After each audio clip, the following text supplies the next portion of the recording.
Race Weekend is brought to you by Phoenix Fuels.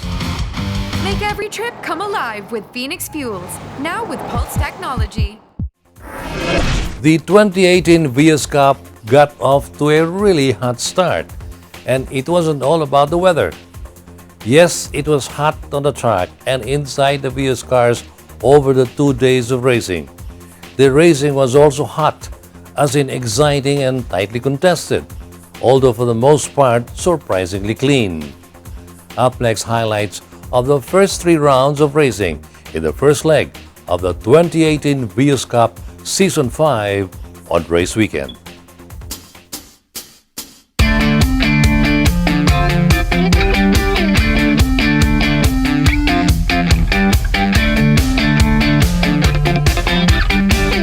We're now here at the Clark International Speedway for Season 5 of the Toyota Vios Cup, as cars and stars are lining up, eager for the start of the race.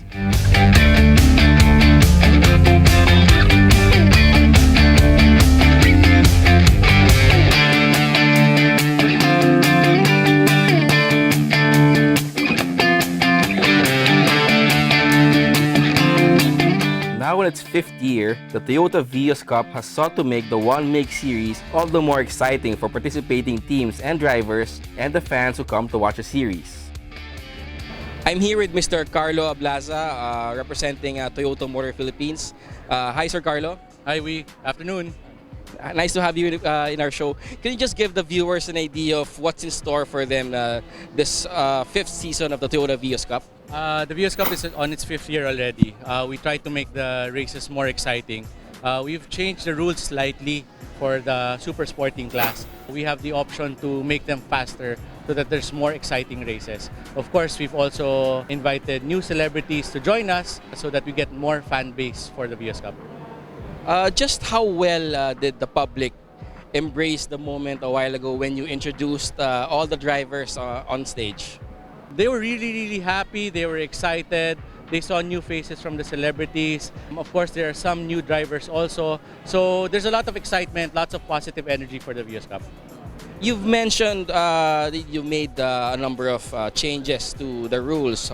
Can you give the viewers an idea of what changes are those? Well, for the super sporting class, they have an option to lighten their trunk and their hood, and also have a larger rotor disc so that they can brake later and have a lighter overall weight for the vehicle so that they can go faster than the promotional and sporting class. The first of the 2-day Vios Cup saw drivers, new and old, from the promotional, celebrity, sporting and super sporting class get their practice runs in, and after qualifying, run the first race of the season. It immediately became apparent to motorsports fans, as well as competitors, that the 2018 Vios Cup will be as exciting, if not more so, than in the previous years, with new drivers, including celebrities, joining the new Wakodoki season. The fact that actually that we've been running the Vios Cup for 5 seasons already, the beauty of always having a new season is that it's kind of like a fresh slate for all of the racers, whether you've been in the previous seasons or not. And especially for the new racers who have no experience at all, but you know, it's that kind of drive and that rush of adrenaline that you're going to be part of every time there's a new season of the Vios Cup. The good thing about this year also is that we have a lot of new racers for Vios Cup Season 5. For one, we have Sam Milby, we also have Diego Loizaga, we have Chi Filomeno, and Sofia Andres. And these people are the kinds of celebrities that we want to bring in because they actually are really quite interested with racing in itself. And the good thing about it is that they're also driving the Vios, which really speaks of what racing is all about, especially here in the Philippines. Also immediately apparent is that as running of the one-make series, first initiated and still overseen by the good people of Tuason Racing School, continues to improve, the veteran drivers have also improved. They are all very improved. Their skill is becoming very like a professional. So, but still, I'm afraid is because of too much speed, safety is more important. So, but their technique is now very good. Yeah.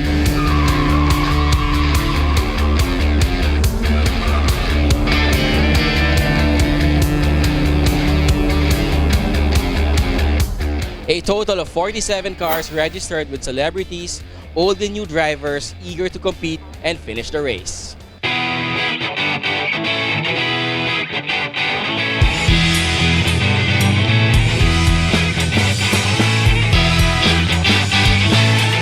second day of the two-day Vios Cup weekend opener turned out as even hotter, both track, temperature, and action on the track. With the promotional and the celebrity classes combined in a single grid, race 2 for both categories was at best a formula for mayhem. And the race was a thrill from start to finish. And save for the few minor hiccups, the race was relatively clean. Vios Cup veteran Fabio Ide took race 2 for the celebrity class ahead of series rookie San Milby in second and Troy Montero in third. Of course, in a race, you're competing among ourselves, but then at the same time, you have the promotional guys right in front of you, and you have these guys who are like super fast behind you, so you're like, you really don't know what to do.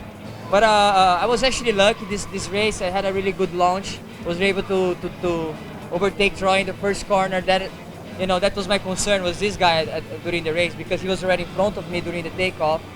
I had a good launch, was able to overtake him. And then during the race, it was just super stressful because of all the battles happening here and there. This guy coming closer and closer in the last 2 laps. But it was good, it was fun, everybody had a good time. I'm happy. It's my first year in Vios Cup and getting second. I got lucky though. I mean, I was behind this guy. He's faster than me, but There's no luck, it's all skill. He got a little accident and bumped the guy. And I was like, oh, there's my opening. So I got in front of him that way. I felt like I got a bad start, and that first turn there was a lot of people that passed me, so I was thinking, oh, it's not gonna be a good race. But I felt pretty strong. I believe I had my fastest time I've ever had, 2:28. Wow, nice. So it went well. I could see them, they're tight and they're battling. Well, they're battling, there's a battle in front of them. I was like, oh, this is my chance, I can catch up. Maybe if I stop making mistakes, I might be able to get there. But it is what it is. The battle for the podium among those in the promotional class was just as exciting. JJ Barredo of Team Pro Parts started out on pole but was overtaken at the first corner by Clive Furman, 51-year-old and only his 4th Vios Cup race. Later on in the race, Barredo was overtaken by perhaps the revelation of the Vios Cup this year, first-time racer 23-year-old Ellis Menorca.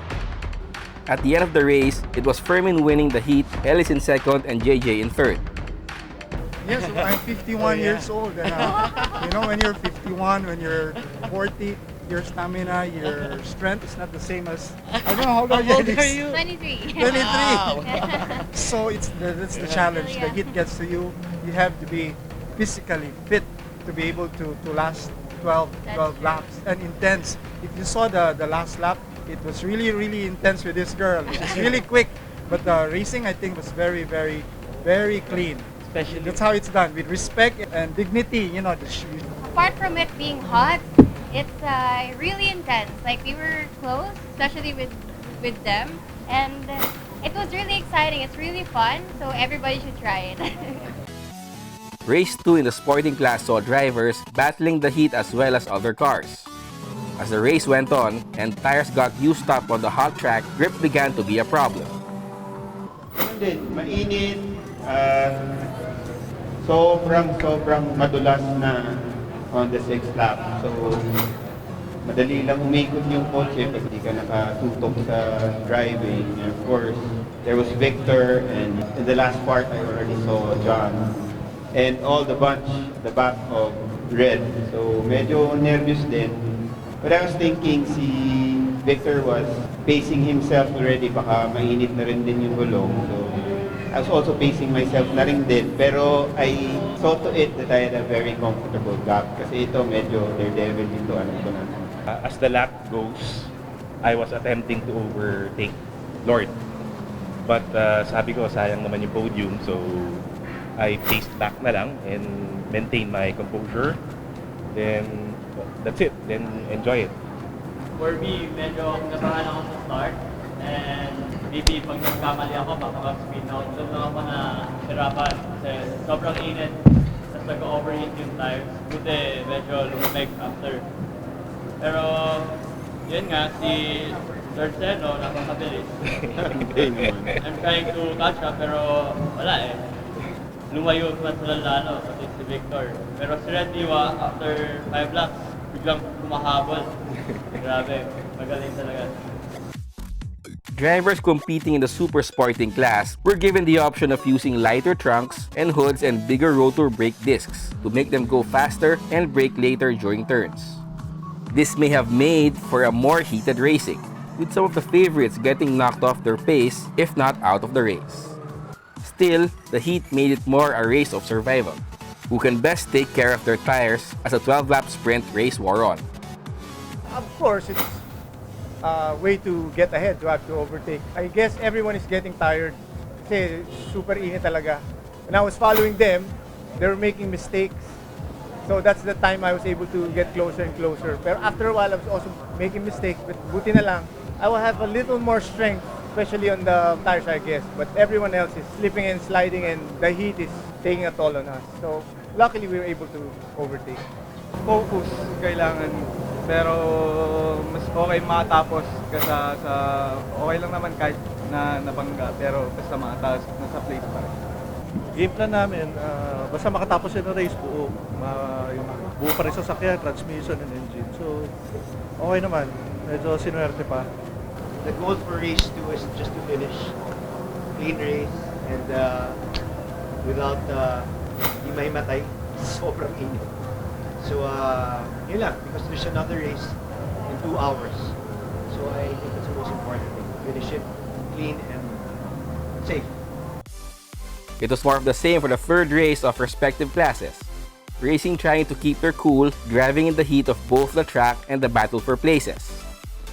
The podium for the celebrity class remained the same, although it had increasingly become clear that the lap times for those in the celebrity class and promotional class had gotten closer. Drivers of both classes could now be seen battling equally for position. The top 3 drivers in the celebrity class remained the same, with Fabio Ide still the main man. It was a different set of drivers who showed up for the interview of top placers for race 3 in the promotional class. Relatively veteran drivers of the Vios Cup, they all agreed the competition was tougher, the level of competition tighter this time around. For me, it's my second season. I just joined last year for the last 2 legs. I don't know much people, but I can see that the level is quite high. And I think it's improving and developing even better. We have some new guys.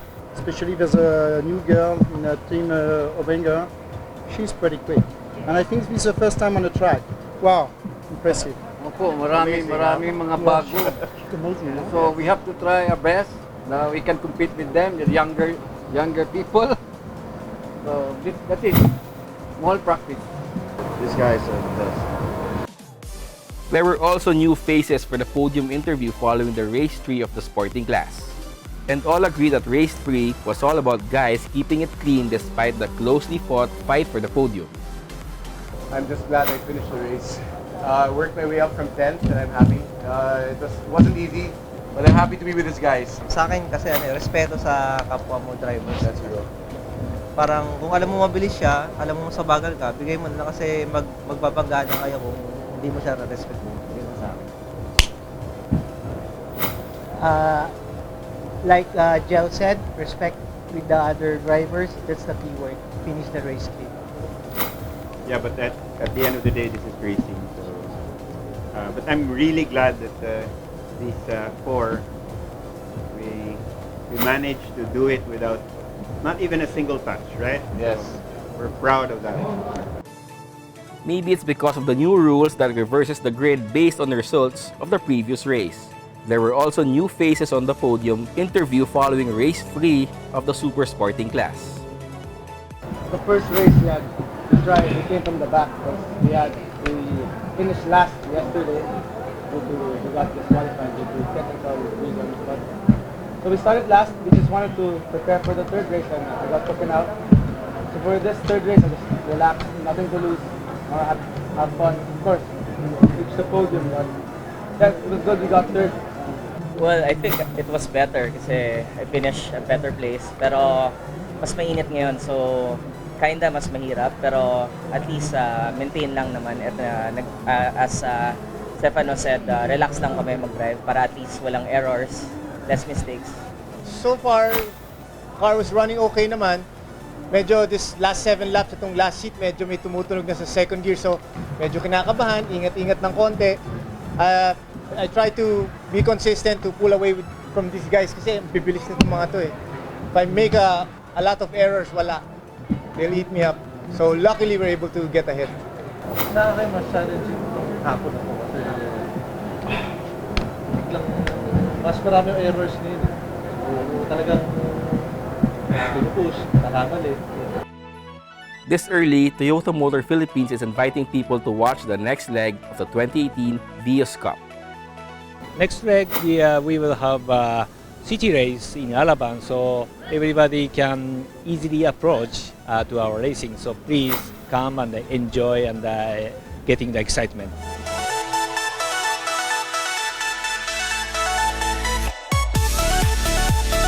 And that concludes our exciting coverage of the first leg of the 5th season of the Toyota Vios Cup. Be sure to watch out for the next leg only here on Race Weekend.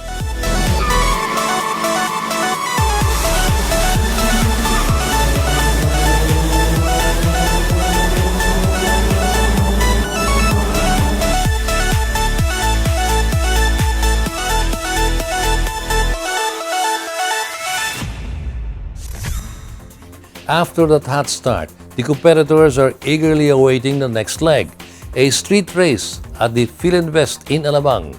It'll be a good idea to watch the races live and in person, but Race Weekend will also be there to record the event for you.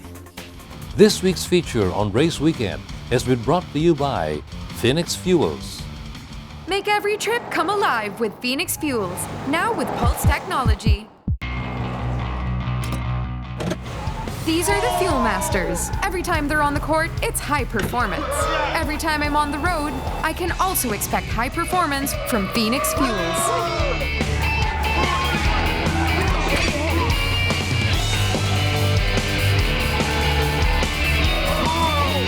We made it! The next generation Phoenix Fuels, now with Pulse technology, delivers enhanced power and acceleration to make every trip come alive.